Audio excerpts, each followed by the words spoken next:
안녕하십니까? 정성산 TV입니다. 지금 충격 사건이 터졌습니다. 문재인 난리가 났다. 잘 아시는 것처럼 문재인 주사파 정권 동안 대기업, 대한민국의 은행들 대대적으로 북한에 들여보내려고 얼마나 발광을 했습니까? 대한민국 1에서 30이 되는 대기업들과 또한 일군 은행이라고 할 수 있는 산업은행, 우리은행, 기업은행, 농협은행을 금강산 그리고 평양에까지 들여보내겠다고 문재인이 그 당시에 난리를 쳤습니다.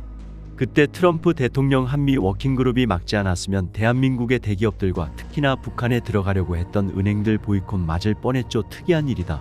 무역통계 자료에 따르면 문재인 정부 시절인 2019년 5월 수천억 원 규모의 산탄총과 탄약이 국내에 수입됐는데 행방이 묘연하다. 관련 기관인 관세청, 방위사업청, 경찰청은 입장이 제각각이어서 의구심을 키운다. 관세청은 무역통계 내용을 인정하면서도 공개를 거부했다. 방위사업청은 경찰청에 떠넘겼고 경찰청은 산탄총이 수입된 바 없다고 부인했다. 도대체 그 많은 총이 다 어디로 갔을까? KPI 뉴스와 비영리단체 전쟁 없는 세상은 30일 관세청이 지난 2020년 4월 20일 국제연합 무역통계에 보고한 내용을 공동으로 취재 분석했다.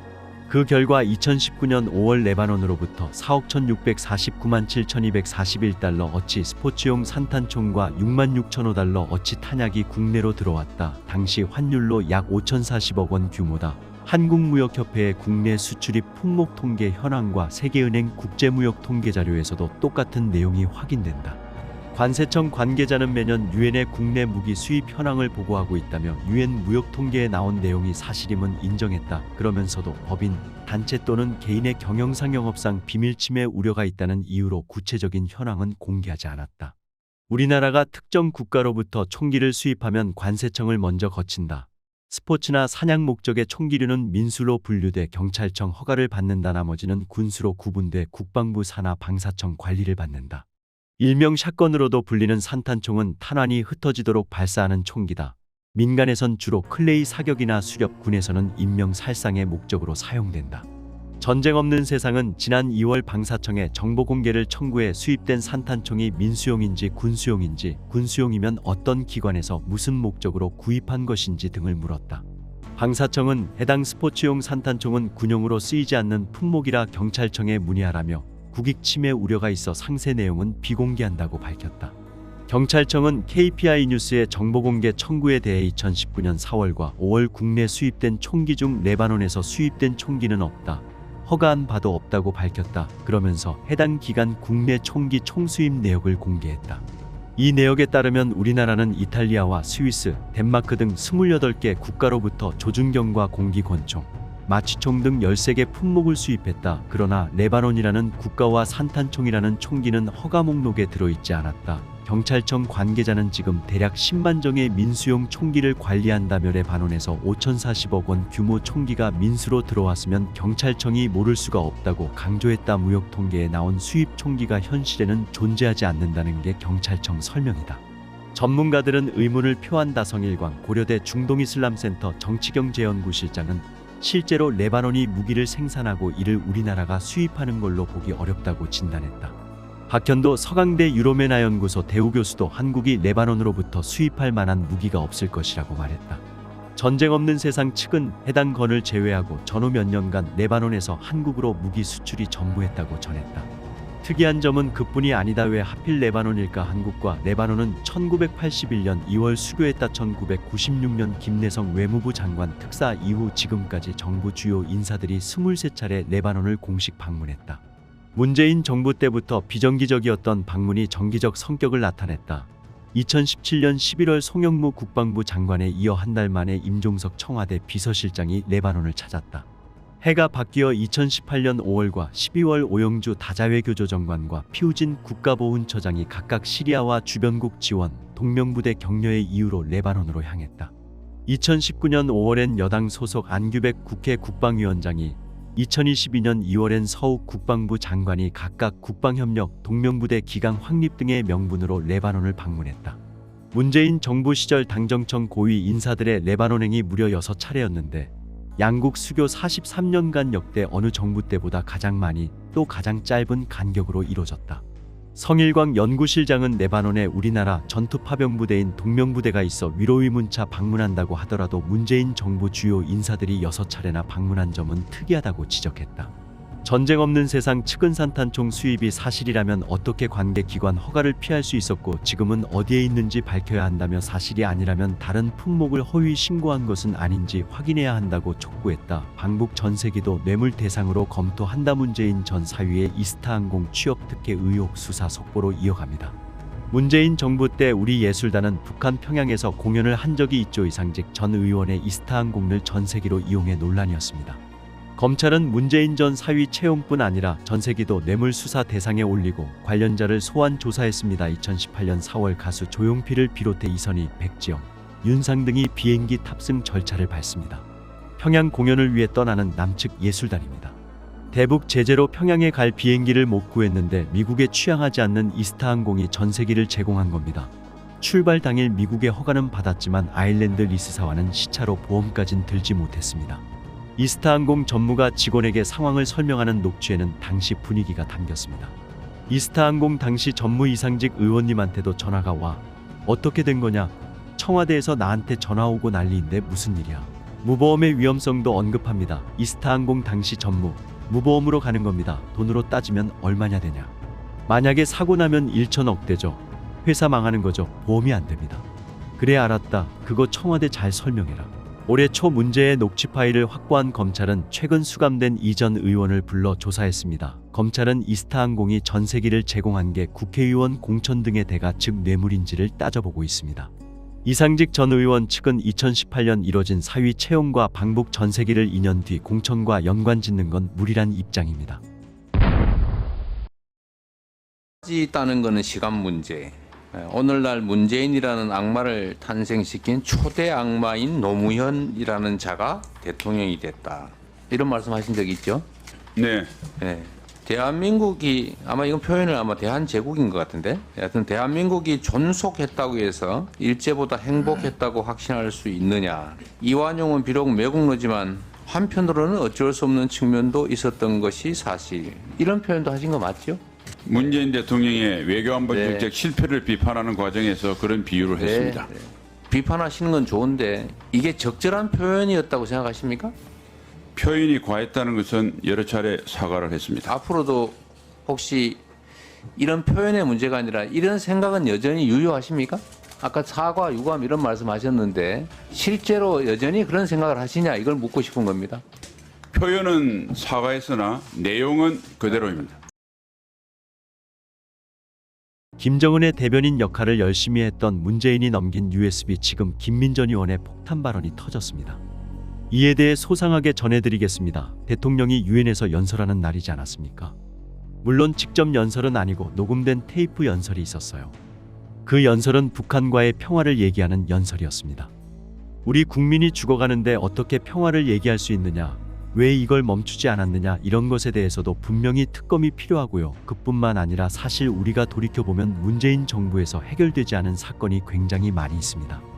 그런 사건들, 특히 국민들이 궁금해하시는 사건들이 많이 있어요. 예를 들면 북한과의 정상회담에서 왜 USB를 줬는지에서부터 시작해서 이 USB에는 뭐가 있는지 이런 것들에 대해서도 지금 300만 원 가지고 특검을 한다면서 이것도 다 특검 대상 아니야? 하는 생각을 할 수밖에 없고요. 뿐만 아니라 이것은 유엔에서도 그 당시의 불법 환적에 대해서도 굉장히 유엔 보고서가 많이 나왔습니다.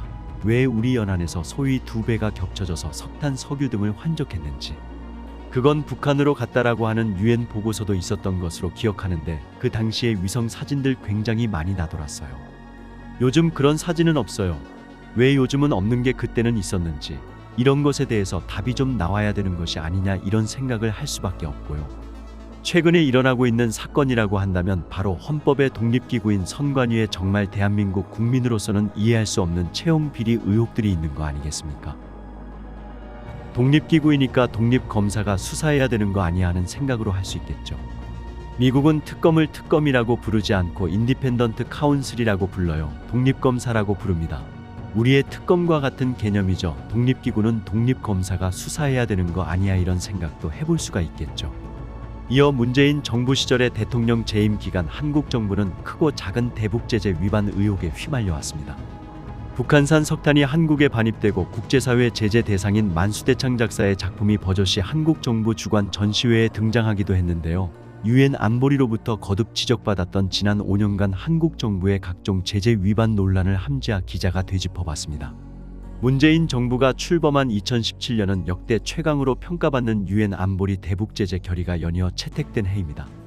그만큼 문재인 정부는 한층 엄중해진 대북 제재 환경 속에서 임기 초반부를 보내야 했는데 철저한 제재 이행에 대한 국제사회 기대와 달리 임기 내내 여러 제재 위반 논란에 휩싸였습니다. 그 중에서도 2017년 발생한 북한산 석탄 반입 사건이 가장 대표적인 사례입니다. 유엔 안보리 대북제재위원회 전문가 패널은 2018년 발표한 연례보고서에서 파나마 선적의 스카이엔젤 호와 시에라리온의 리치 글로리 호가 2017년 러시아 홀룸스크 항에서 북한 석탄을 선적해 이를 각각 인천과 포항으로 운송했다고 지적했습니다. 이후 전문가 패널은 수정본을 통해 북한산 석탄이 환적된 것이라고 정정했었는데 조사 결과 인천과 포항이 북한 석탄의 최종 목적지로 드러나면서 큰 논란으로 이어졌습니다.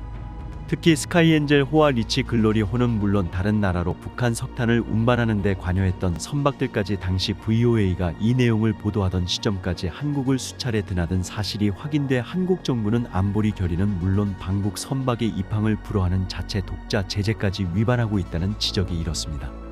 당시 한국 정부는 VOA 보도 이후 문제의 선박들을 입항 금지 목록에 추가하고 석탄을 반입한 한국 사업자들에 대해서도 수사에 착수했지만 뒤늦은 조처라는 비판은 피하지 못했습니다. 한국은 이듬해인 2019년 또다시 석탄 반입 의심을 받았습니다. 당시 미국 정부는 불법으로 석탄을 운반하다 인도네시아 정부에 붙들린 북한 선박 와이즈 어네스트 호를 억류해 이후 매각 처리했는데 이 선박에 실려있던 석탄의 최종 목적지가 한국이라는 사실이 2019년 발행된 전문가 패널 보고서를 통해 확인된 겁니다. 전문가 패널에 따르면 한국 경기도 고양시 소재 기업인 에너맥스는 인도네시아에서 하역이 예정됐던 문제의 북한산 석탄 무연탄 26,000톤을 홍콩 소재 기업으로부터 299만 달러에 구매했으며 이후 이를 포항으로 운송하려 했습니다. 한국에서 환적된 고급 차량을 북한으로 운송한 선박이 북한산 석탄을 싣고 한국으로 들어오는 일도 있었습니다. 당시 전문가 패널과 언론들은 토고 선적의 DN 5505 호가 2018년 10월 부산에서 메르세데스 벤츠 차량 2대를 싣고 출항했으며 이후 이들 차량들이 북한에서 발견됐다고 밝힌 바 있습니다. DN 5505는 다시 한국으로 돌아오면서 북한산으로 의심되는 석탄을 싣고 돌아왔는데 이 석탄은 과거 북한산 석탄 반입 논란을 일으킨 한국 사업자가 구매한 것이라는 사실이 알려지기도 했습니다. 공해상에서 북한 선박들의 유류 제품을 건네는 선박한 환적의 한국을 거점으로 활동하던 유조선들이 대거 가담한 사실도 한국의 제재 위반 논란에서 빠지지 않는 내용입니다. 2019년 미국 정부는 대북 해상거래 주의보를 통해 북한 선박과 환적을 한 것으로 의심되는 유조선 18척의 정보를 공개했는데 이 중 7척이 한국 부산과 울산 등을 지속해서 드나들며 불법 환적의 중심지로 통하는 동중국해 공해상에 여러 차례 머문 흔적을 남긴 겁니다. 이들 선박은 공해상 인근을 운항할 땐 선박 자동 식별 장치 AIS를 끄고 자신의 위치를 노출하지 않는 등 의심스러운 행적을 보였습니다. 안보리는 2017년 채택한 결의 2397호를 통해 북한으로 판매되거나 공급될 수 있는 연간 정제유 양을 50만 배럴로 제한했지만 미국 정부 등은 북한이 선박 간 환적을 통해 연간 300만 배럴이 넘는 정제유를 수입한 것으로 보고 있습니다. 이런 와중에 한국 정부는 북한 만수대창 작사 소속 작가들의 작품을 전시하면서 또 다른 제재 위반 논란을 자초하기도 했습니다. 지난해 7월과 8월 경기도 고양시와 인천광역시 후원으로 열린 남북평화 관련 미술 전시회에 만수대창 작사 사장 김성민을 포함한 만수대 소속 작가들의 작품이 전시된 사실이 VOA 취재를 통해 확인됐습니다. 또 이보다 앞선 2019년과 2020년엔 한국통일부 산하 통일교육원 주관 전시회에 만수대 작가들의 작품이 올랐으며 2019년엔 한국국회에 만수대창 작사 수혜단장 김청희의 작품이 소개된 사실이 전문가 패널 보고서에 지적됐습니다. 유엔 안보리는 2017년 채택한 대북결의 2371호를 통해 만수대창 작사의 해외법인인 만수대 해외프로젝트 그룹을 자산동결 대상 즉 제재 기관으로 지정하고 별도의 항목을 통해 평양 소재 만수대창 작사를 동일 조직으로 규정했습니다. 이에 따라 유엔 회원국들은 만수대창 작사의 작품에 대해 자산동결 조치를 취해야 하지만 한국은 오히려 정부 차원에서 이들 제재 대상 작품을 이용해 전시회를 연 겁니다. 만수대창 작사는 유엔뿐 아니라 미 재무부 해외자산통제실의 특별지정제재 대상으로 지정된 기관이기도 합니다. 그 밖에 한국 정부는 제재 위반으로 해석될 수 있는 금강산 관광사업과 개성공단 가동 재개 등을 지속해서 추진하면서 최대 압박 캠페인에 주력해온 미국과의 이견을 노출하기도 했습니다. 특히 문재인 대통령은 지난 2020년 신년사에서 남북 관계의 속도를 내고 김정은의 답방 여건을 만들겠다면서 접경 지역 협력, 남북 철도, 도로 연결, 개성공단, 금강산 관광 재개 등을 거론했습니다. 하지만 대북 제재 전문가들은 이 같은 남북 협력이 유엔 제재는 물론 미국의 제재 위반으로 이어질 수 있다며 우려해왔습니다.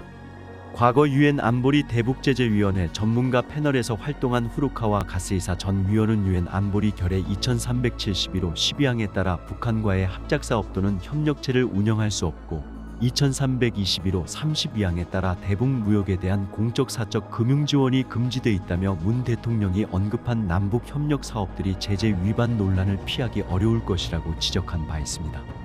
또한 북한 정부와 조선노동당 모두 미국 정부의 제재 대상인 만큼 한국 정부는 유엔 안보리와 미국 정부로부터 이들 제재 면제에 대한 사전 승인을 받아야 한다고 설명했습니다.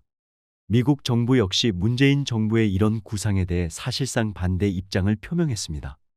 국무부 대변인실 관계자는 당시 문 대통령이 언급했던 남북 철도 도로 연결과 개성공단, 금강산 관광 재개 구상에 찬성하느냐는 VOA의 질문에 모든 유엔 회원국들은 유엔 안보리 제재 결의들을 이행해야 하며 우리는 모든 나라가 그렇게 할 것으로 기대한다고 말했습니다. 또 개성공단, 금강산 관광 재개가 비핵화를 촉진할 수 있다는 일각의 주장에 동의하느냐는 질문에는 미국과 한국은 북한과 관련한 노력에 긴밀히 협력하고 유엔 제재들이 완전히 이행되도록 공조하고 있다며 제재 이행이 우선임을 시사했습니다. 정성산TV 좋아요, 구독, 알림은 큰 힘이 됩니다. 후원해주시는 모든 분들께 가열차게 멸공.